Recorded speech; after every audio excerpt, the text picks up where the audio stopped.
In our last session, I talked about a woman who called me to tell me about forbidding her 18-year-old son from ever coming to her house because he had gone back to using drugs.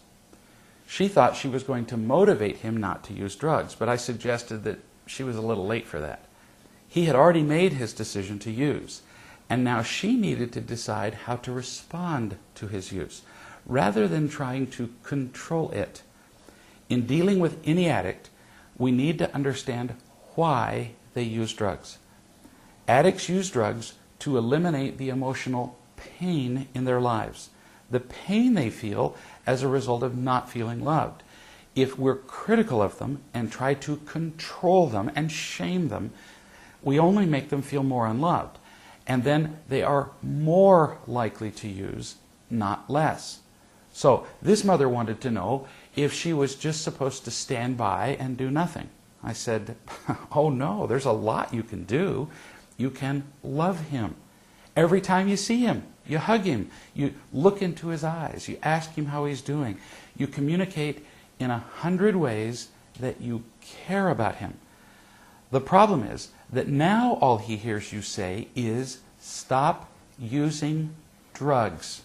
And he hears that only as a way of controlling him, not loving him.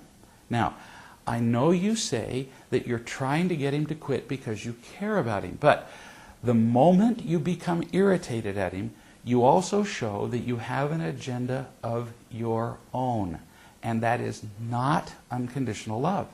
He feels that, and it's that lack of real love that's hurting him more than anything, even more than the drug use.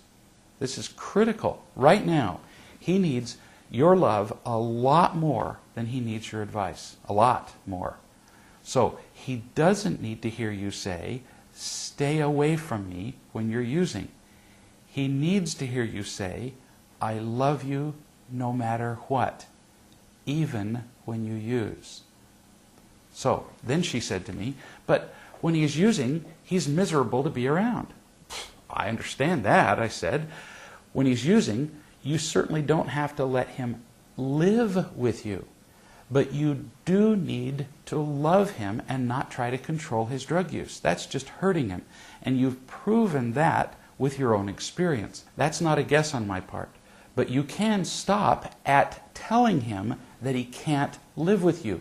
You don't need to go past that and go overboard by saying that he can't even come over to your house. She said, but when he's using, sometimes he can be very aggressive and angry. And in our next session, we'll talk about what she can do about that.